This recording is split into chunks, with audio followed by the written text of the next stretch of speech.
Assalamualaikum warahmatullahi wabarakatuh.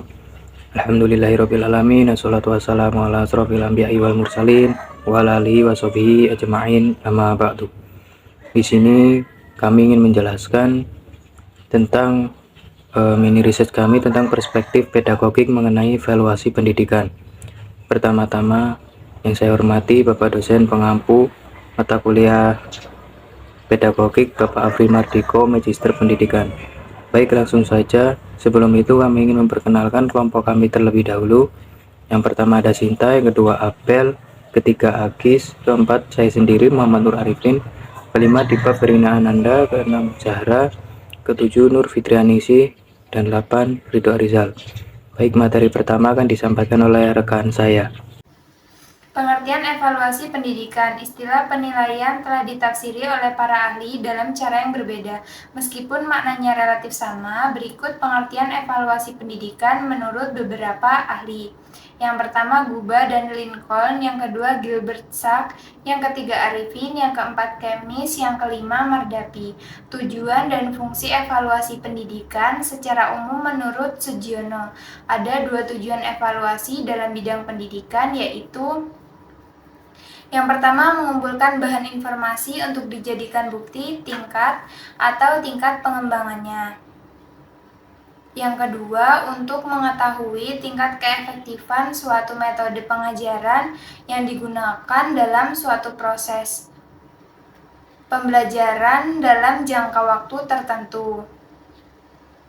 Adapun fungsi dari evaluasi pendidikan yaitu yang pertama selektif, yang kedua diagnostika, yang ketiga penempatan, yang keempat pengukur keberhasilan, yang kelima perbaikan sistem, yang keenam bertanggung jawab kepada pemerintah dan masyarakat, yang ketujuh penentuan tidak lanjut hasil pengembangan. Selanjutnya ada perspektif pedagogik tentang evaluasi pendidikan. Untuk memastikan pendidikan yang seragam dan konsisten di seluruh Indonesia dan memastikan bahwa semua siswa memiliki akses yang sama terhadap kurikulum dan standar kualitas tinggi.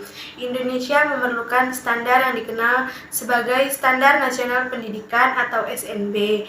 Berikut ruang lingkup standar nasional pendidikan, yaitu ada 6. Yang pertama ada standar, yang kedua ada standar proses, yang ketiga ada standar sarana dan prasarana, yang keempat ada standar administrasi, yang kelima ada standar keuangan, dan yang keenam ada standar evaluasi pendidikan. Yang selanjutnya ada prinsip-prinsip evaluasi pendidikan. Untuk mendapatkan hasil evaluasi, baik kegiatan evaluasi harus dilakukan berdasarkan prinsip evaluasi pendidikan. Di sini ada 5, yaitu yang pertama kepastian dan kejelasan, yang kedua teknik evaluasi, yang ketiga ada komprehensif, yang keempat ada kesadaran adanya kesalahan pengukuran, dan yang kelima ada evaluasi adalah alat bukan tujuan. Selanjutnya, objek evaluasi pendidikan.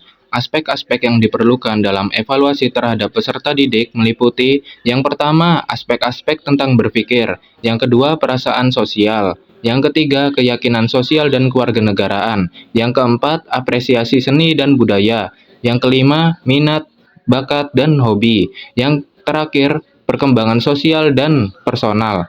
Pendapat lain melihat ruang lingkup objek evaluasi itu dari segi lain, yaitu dari segi pencapaian tujuan belajar murid dari berbagai mata pelajaran di sekolah.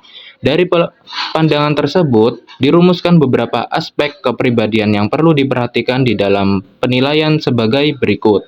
Yang pertama, kesehatan dari perkembangan fisik. Yang kedua, perkembangan emosional dan sosial.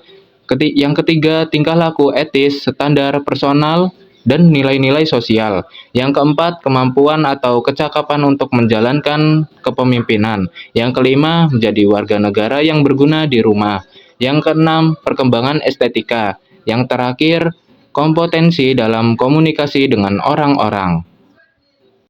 Selanjutnya, saya akan menyampaikan kesimpulan dari evaluasi pendidikan. Evaluasi pendidikan merupakan proses yang sistematis dan berkelanjutan untuk mengumpulkan, mendeskripsikan, menginterpresentasikan, dan menyajikan informasi tentang suatu program untuk dapat digunakan sebagai dasar membuat keputusan, menyusun kebijakan, maupun menyusun program selanjutnya.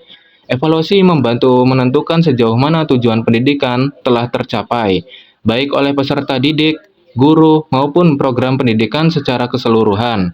Evaluasi pendidikan bertujuan untuk mengetahui tercapai tidaknya tujuan, memberikan umpan balik bagi guru, menentukan kemajuan belajar, mengenal berserta didik yang mengalami kesulitan, menempatkan murid dalam situasi belajar yang tepat, dan mengatur proses pembelajaran. Sekian presentasi dari kelompok kami.